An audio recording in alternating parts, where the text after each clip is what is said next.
So with these nice words, let's welcome you Thank you so much. to this information session. Thank you, Emma, for coming again. The topic is ChatGPT, specifically in education, how we can use it, how we can, I don't know, abuse it beautifully to use it towards our advantages. We're 10 people online. Unfortunately, I think we missed someone from the previous group, but Yeah. if they reach out, I was just gonna send them this recorded session. So the idea was, we were talking with Emma, because Emma is very knowledgeable about using ChatGPT, about using new technologies in education, about with her working experience, educational experience, that she would talk a little bit about how we can use this. We've lost about half an hour on this, unfortunately, because I don't want to drag it more, perhaps take 10 more minutes out of 10 more minutes more, and talk a little bit about how we can use it, some good examples, some best practices. So this is part of the DG Mind for Youth project. It's about digital mindfulness, it's about digital burnout, it's about digital resilience. And unfortunately, this little incident showed us that we need to be resilient. We need to be resilient. We're talking also about youth. So we also have to think about, if this would happen to a young person, how they would react. I mean, I was shocked, and I'm, old. So what would a young person do? We're reaching out to 15 years old and 16 years old.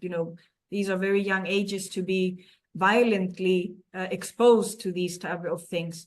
So I'm not going to take more time. Emma, do you want to start with a short introduction, and then we can pose some questions, kind of like how youth use ChatGPT. I know Yanis had some questions about, because he's taking time. Yanni, I'm introducing you, a professor in the Open University, and how they use ChatGPT. With the new technologies, we have GPT 4.0 coming out, Yes. with voice commands and, interactions and dialogues, and it's so difficult to distinguish what is robot, what is human. And we have a huge evolution. So Emma, please. Yes. Thank you so much, Sophia, and thank you so much for everyone to be back in this conversation. When Sophia proposed me this topic, I found very important. Actually, we met in a session where we speak in Greece about the importance to use a methodology to can integrate not just ChatGPT, which is one of the instruments that we have much more relation with in this point, but also the whole idea of artificial intelligence. And I face this conversation using particularly a theory that is connected with the social systems theory from Niklas Luhmann, but particularly the new book from one of his best followers in the theory, that is Elena Esposito work, that speaks about artificial intelligence, but in a systemic way, and it calls the Hue phenomena as artificial communication. So this is very important, and I can relate with what Sophia said now about what's human, what's machine. And in systemics, we must to speak as communication. That is the way to connect both. And so we must see the difference between the both elements, but the connection in communication. So we are communicating with algorithms. And actually, I personally, particularly, and a lot of people that are saying like this, I don't like to use not even the concept of artificial intelligence. I most like to prefer to call algorithmical intelligence, okay, which is the same for AI. And everything related with this phenomena, I would like to understand it as algorithms. Why? Because in this way, you can understand that we are speaking about a being, okay? Not in the way to say human beings and other beings, but another species. So it's a very different kind of being. It doesn't mean that it's sentient or conscious or have an agency, an individual agency, but it doesn't mean also that it's not going to evolve and develop. This is not the real problem. The real problem that we must face is that we are already there. We are already connected and completely relate with algorithms, and we are communicating all the time with them. So how can we use and integrate this instrument? Because in this point, is the standard. So even in industry, even out in the productive world, not just in education, is becoming the standard, okay? Why is the standard? Because we are in the level that is getting completely popularized. So everyone is using these instruments, but no one is understanding them. Okay, so we are using in the same way that we start using digital instruments with not understanding of what it is. And this is the reason because as in the past session and in this one, I always like to speak about what is digitality. This is the point that I start any discussion because it opened completely our mind. So I pinpoint that the definition that I use not in a theoretical way, but in a methodological way. So it's a definition that is useful for me to explain and to work with, okay? And digitality is a dimension of the being, okay? So as a dimension of the being, we are there and we exist there. We exist and we manifest and we live our lives in this digital space, okay? Artificial intelligence is a main species that inhabitate that space. And when we go through digitality, we speak and we interact with them. The difference between algorithms and generative artificial intelligence is huge. So in the ChatGPT is a generative algorithm, a large language model that create human language. And to use as an instrument, we must to understand that ChatGPT is not a knowledge machine. Okay, to make a difference, it's not a search engine, it's not Google, it's not a collection, an encyclopedia collection like Wikipedia, it's not Wikipedia. And so the questions that we ask to ChatGPT are questions that are not going to give us knowledge as the prime output. The prime output of ChatGPT is communication, is language. But it doesn't mean that ChatGPT is stupid or is imprecise or have not the answers. No, actually, the thing is that we must to look after the real output that ChatGPT can give us, which is conversation. ChatGPT gives us conversation. And so we must go back, and I always like to speak about this when there is Greece people in the room, because we must go back to ancient Greece with my really real master, which is Socrates. And Socrates in the Majautic show us the great importance to reflection together in dialogue to create real knowledge. So ChatGPT cannot create knowledge. There is knowledge inside, but there is not a principal thing that is inside. But we together with ChatGPT, we create real knowledge. And this is the conclusion that Elena Esposito showed in this book, that is artificial intelligence must to be understood as artificial communication. But what about this artificial communication is about to create social intelligence. And so we have back this idea of intelligence, because when we connect with ChatGPT and we dialogue properly, we create new knowledge. This is the thing that really blow our minds. Why? Because if ChatGPT is not knowledge and is imprecise and there is no accurate data most of the time and is full of bias because it depends of the programmation and the kind of data that processed, even in this way, when we connect and we create new things, the third element, so the element that is coming from them, the element that comes from us as individuals, and then this third knowledge. In this point of view, I propose and I create this methodological, very simple system to use ChatGPT in education, particularly with students, but even with adults in professional training, that is related to connect and to give the proper instruments to ask ChatGPT questions. So it's the art of questioning related to artificial communication. How can we ask things to ChatGPT? We must to understand the nature of ChatGPT. What is this being or this new species, this algorithm, how it works? And one of the main things that we have to understand first is that ChatGPT have no body. It's language. I don't want to say it's brain. No, it's not brain. It's language. And it's processed language, okay? Continuously processed language.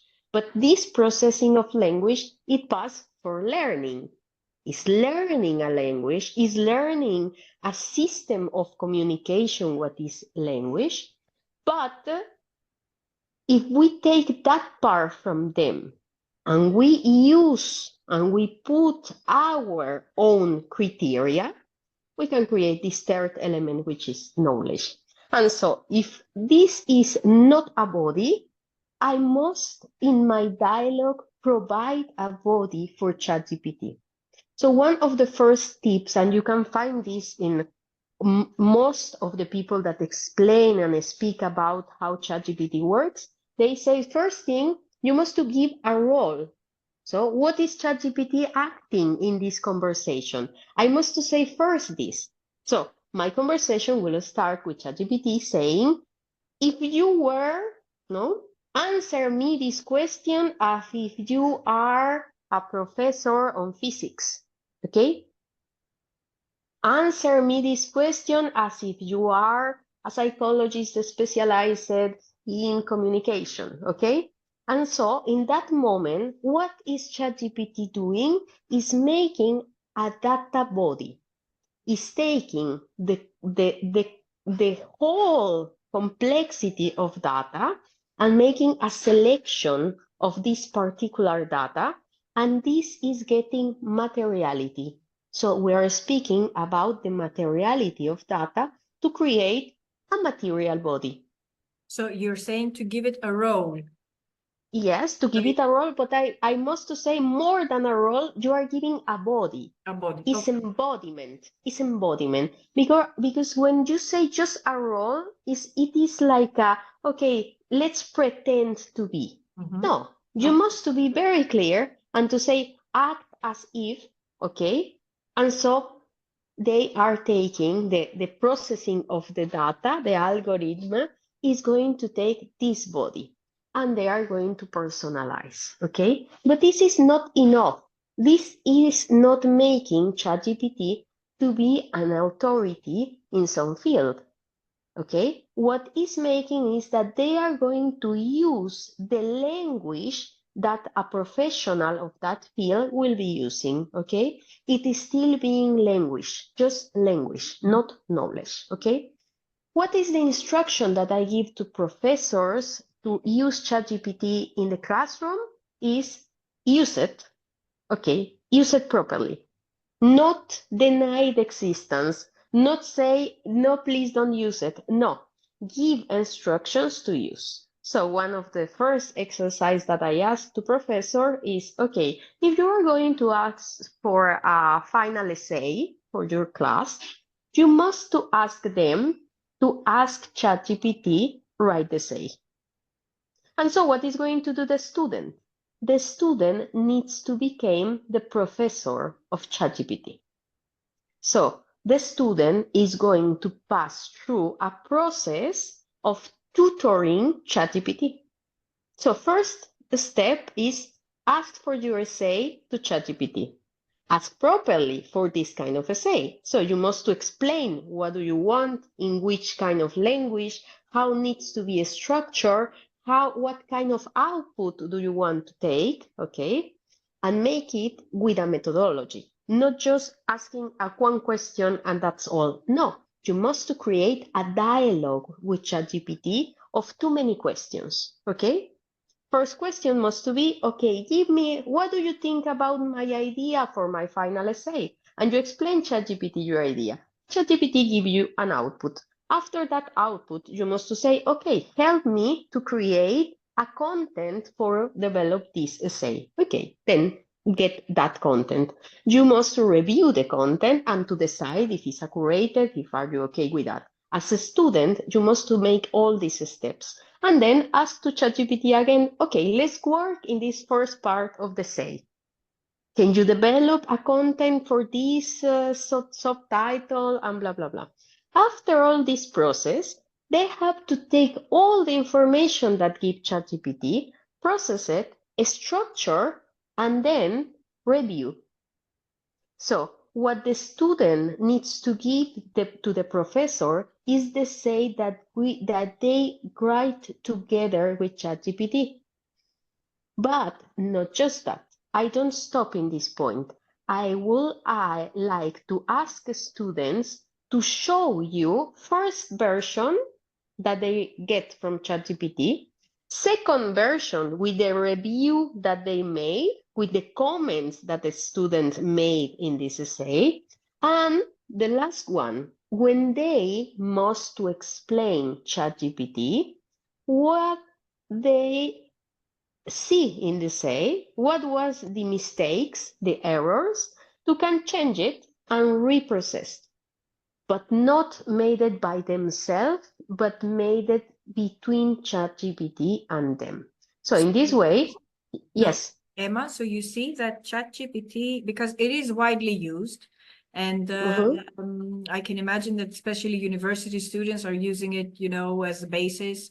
Yes. Yanis, if your students, obviously they use it, but what, Emma, let's do a little bit discussion now, if it's okay with you, Emma, because yes, please, absolutely. these are wonderful points to discuss a little bit.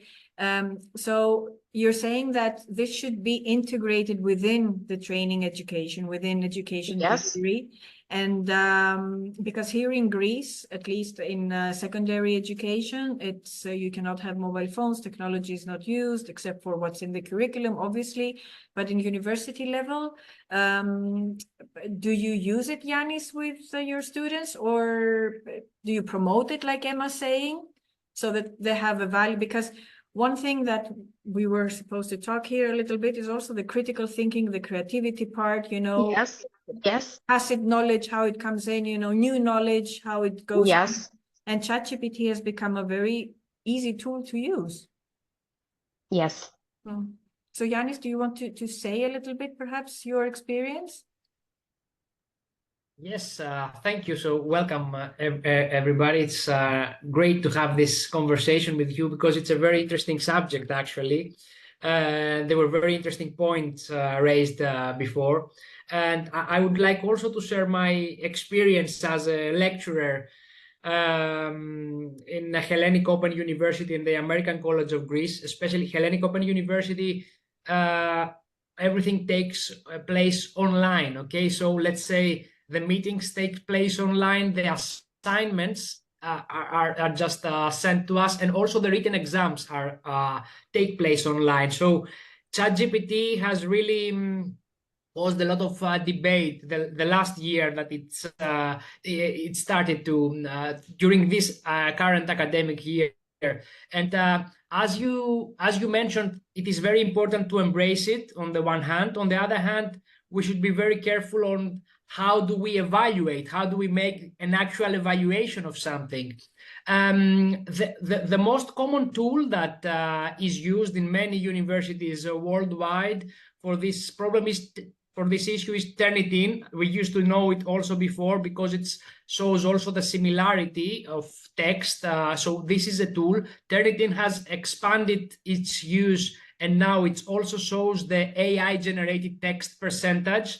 So we always tell the students about it. There are ways to manipulate that, possibly.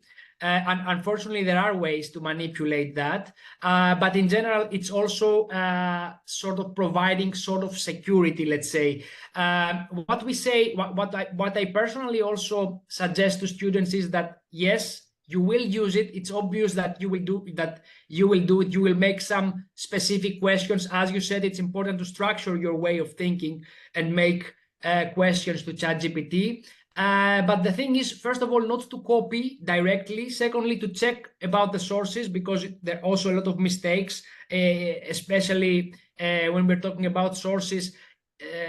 Possibly the newest version might be better in that, but generally there were a lot of mistakes in references and sources. So these are something that also the professor can check. And it also has to do with the language sometimes and the structure of the text, that it's possible to let's say understand that it's used purely by ChatGPT, and this would cause, let's say, definitely a penalty. But I wanted to highlight that there are ways to highlight up to a percent that's the use of ChatGPT, and it's something that is going to cause a lot of debate in the academic community, because a lot of people are very skeptical.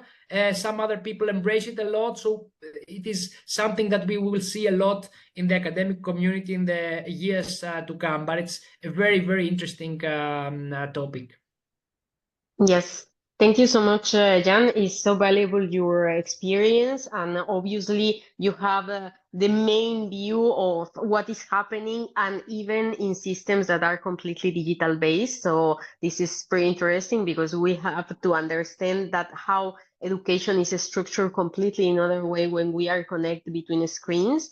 But I must to say that I have the opportunity to be the radical one in this point. So I am completely radical in to say, I don't want to see ChatGPT as an instrument that we must to control and to take care of. I want to see it as something that we must to pass on to can use the whole potential of the instrument, because it's not about knowledge, it's about communication. And this is the main point. If students are going to use or copy or take text completely from ChatGPT, that's not the point. The point is that we must to use ChatGPT as a mirror to reflect and create dialogue, which is a main part of education that we have been missing in our systems. Even us as professor, lecturers, whatever, we don't have people to speak with about our ideas, and students have not. And this is a part of education that we are missing a lot. And this is a main part. And the thing is that we can have, with something like ChatGPT, we can have even more. That is not just speak, but explain.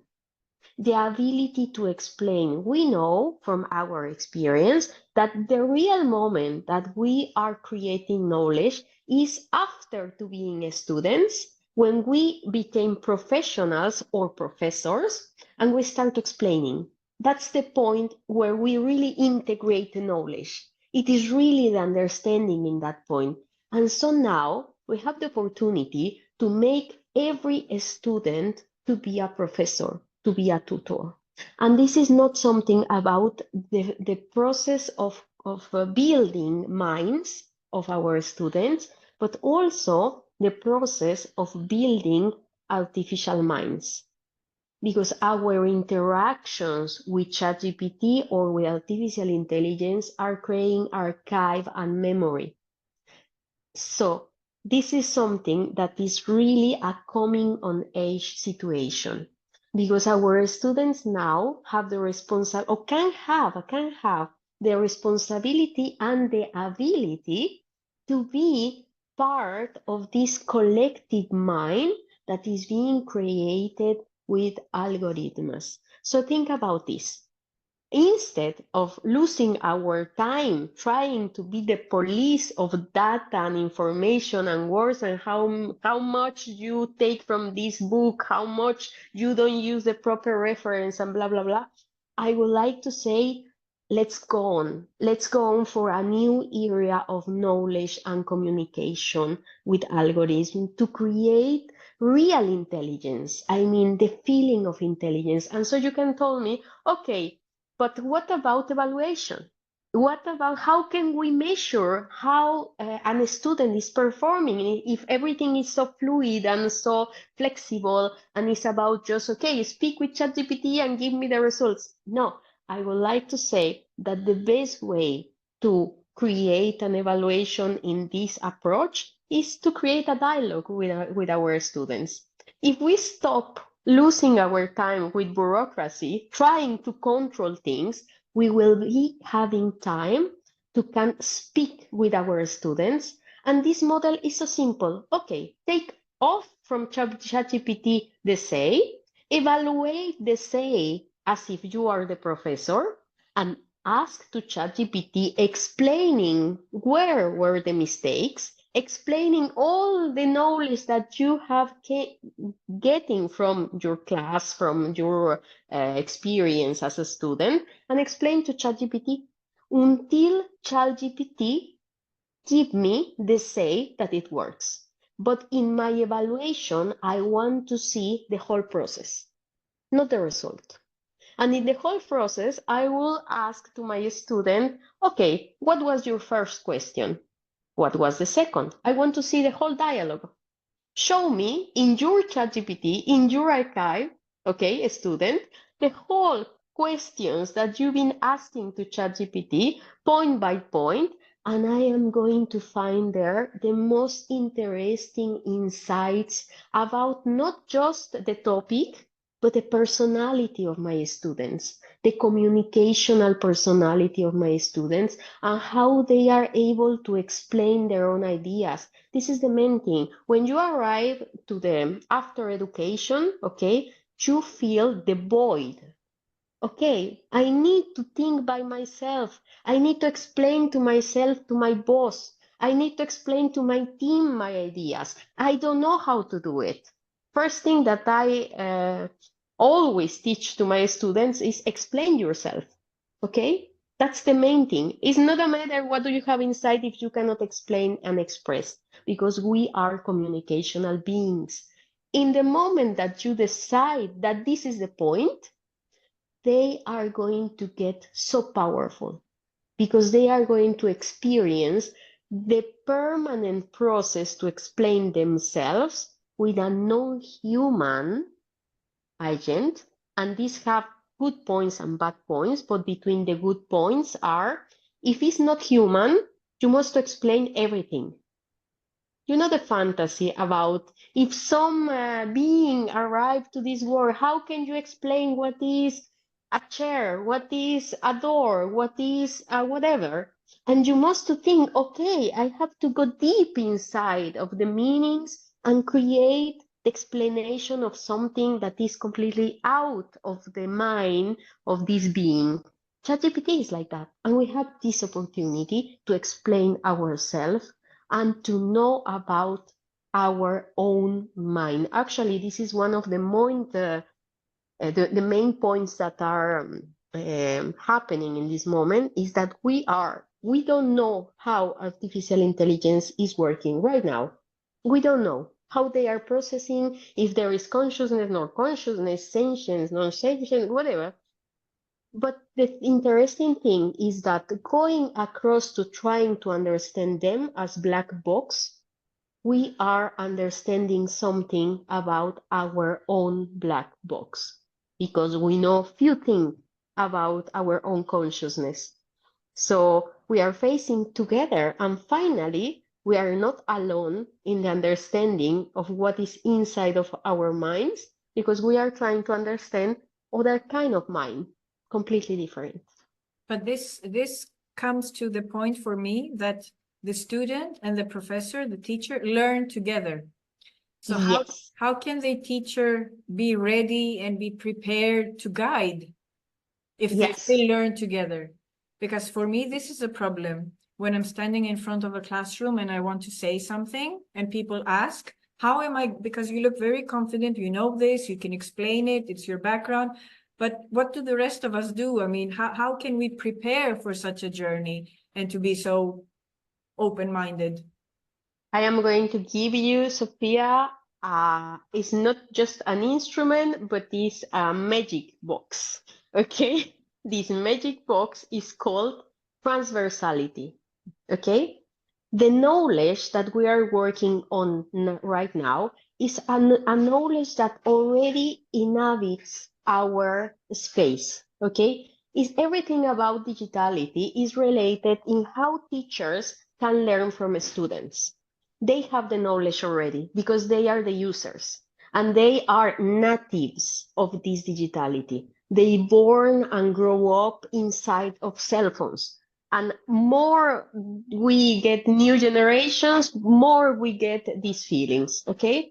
And so we are the outsiders, more or less, okay? Some of us, we are more native or not, but we are outsiders. And so we have the opportunity to give the space of power to our students to let them teach us how digital instruments works. And this is completely in their hands. And we must just to create a space of security and dialogue to can connect with this. For example, the thing that students in secondary school or even in primary school, they are not using digital instruments, I completely don't agree. I think that we must to integrate, but with a methodology, not just integrating like that. No, and to create methodology, we need theory, and we need to process the theory to create methodology, methods, to give us techniques and instruments. So the literacy, the digital literacy that we as professors needs is not about, okay, how can I use this instrument? No, what it means to be using this kind of tool. What is the meaning, the deep meaning? And this is the reason because we really need to go inside of what instruments change, not just in our performance, but what it changed in our minds, in our point of view, in our approach. And so in this way, we can really make enrichment in our classrooms because we are missing a lot if we don't speak about these things. All our students have the cell phone in mind, and cell phones are creating dependency. So we have a connection, a so deep connection with digital life that we cannot get unplugged. When you unplug students, what are you doing is you are losing half or 80% of the attention. They are not in the cell phone, they are thinking in the cell phone.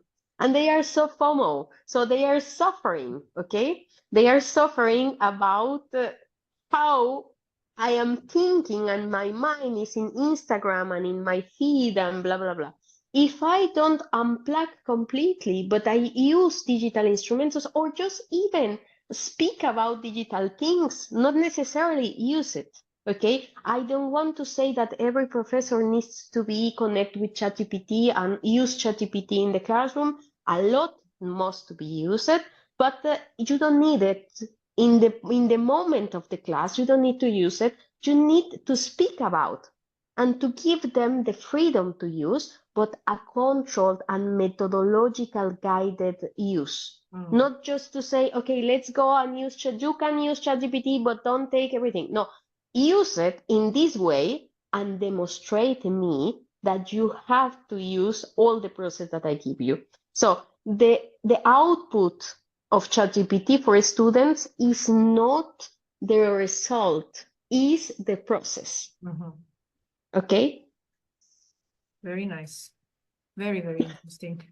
I just wrote in the chat, we'll close in 10 minutes because Okay. I want to drag it. Do you have any questions for Emma?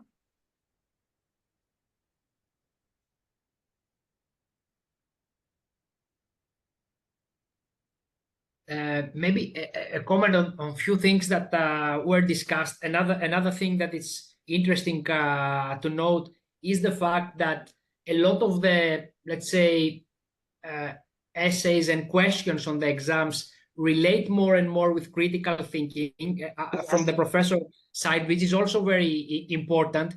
There are some subjects, I must note, that make it a little bit difficult sometimes to structure it your way, but I agree totally with you that definitely we should have an open mind and embrace it as much as possible. Some subjects might create some technical difficulties in structuring, let's say, this, which were the questions and so on, but I agree with you that we should work more in this towards this dimension, let's say a co-learning process of the student, the system, and the professor, which is very, very, very nice, and it's a more human-centric, let's say, also machine-centric, but also human-centric approach, if we can put it together like that.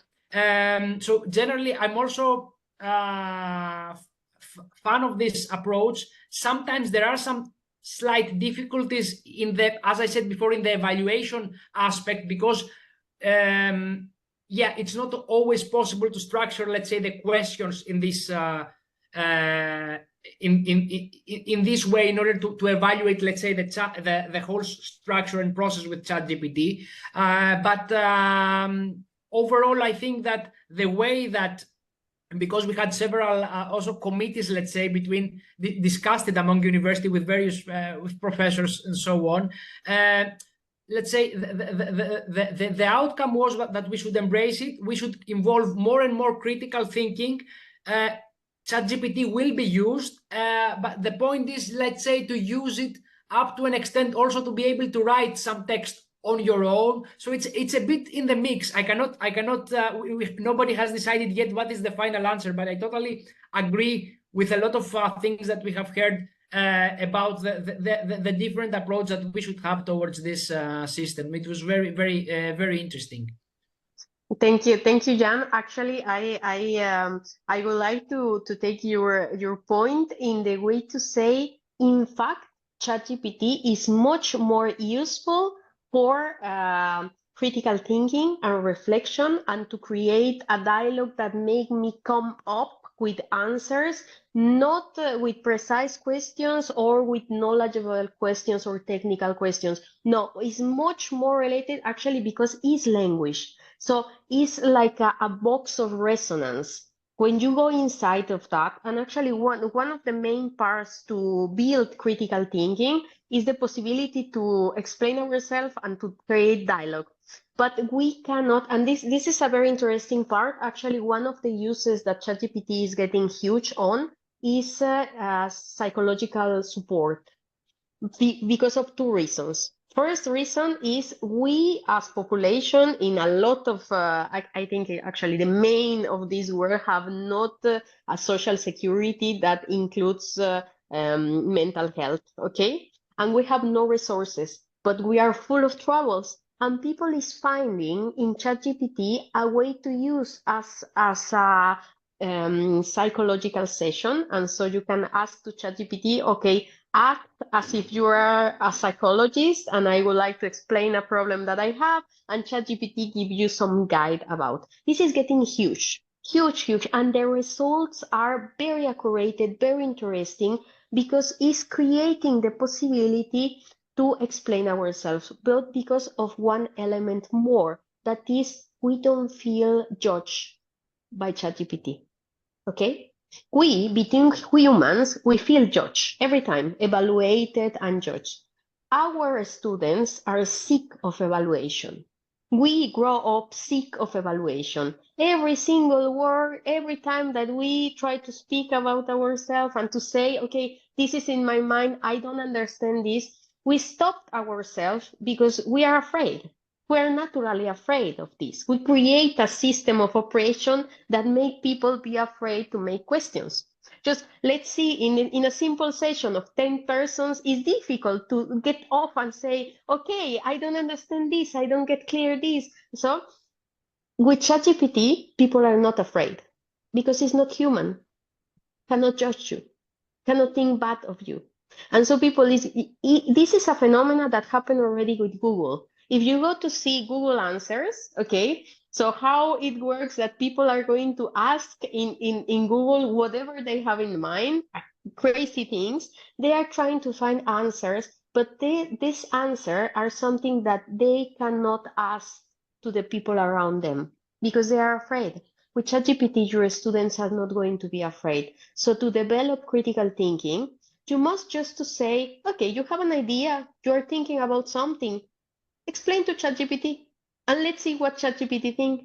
And ChatGPT is going to give us some neutral, there is no neutrality, but some neutral answer, some neutral idea, interpretation, and are going to give you some insights, even just reformulating your own thinking.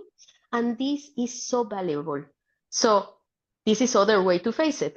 To make critical thinking or open questions about some subject, create a training in the process to speak to ChatGPT. So your student can go and dialogue with ChatGPT about what they have in their minds, and let's see what is coming off. But the key point is after that, you as professor have the opportunity to read the whole conversation with ChatGPT, and so you can individuate, okay, my student wants from point E to point B, going through this thinking and found these things that are valuable. And in the dialogue with you, that you are the professor, the specialist, you can take all this knowledge and create a much more confident relation with the students and their very own thinking. Very interesting.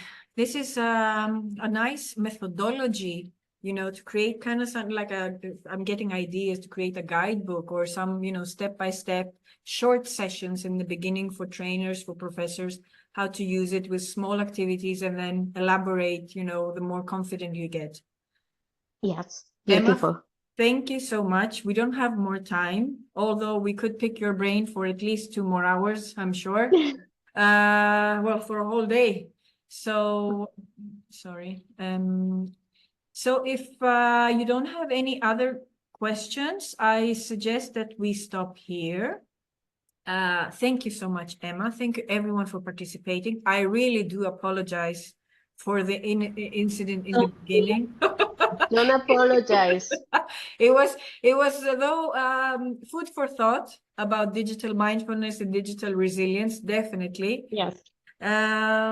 We will be in touch. Emma, if you have more information about these type of methodologies or guides for trainers or for professors, please send them to me and I can forward it to people because absolutely I think it's interesting. And I will send you the book from Elena Esposito. It's not a guide, but it's a very complete point of view on this approach, systemic approach. You are going to enjoy it, and I will send you. And of course, if I have in my mind some instruments more practical, I will send you, of course, and I give you my contact for all the participants. If you are interested into open up discussions about this, I am more than happy always. And thank you so much, Sophia. Don't be sorry for the incident. Be prepared. Everyone must be prepared. True, Exactly. true. Thank you for everything. Thank you, guys. Have a nice day. Have a nice weekend Thank you. ahead. Thank you very much. Thank you so much. Bye. Thank you. Bye. Bye everyone.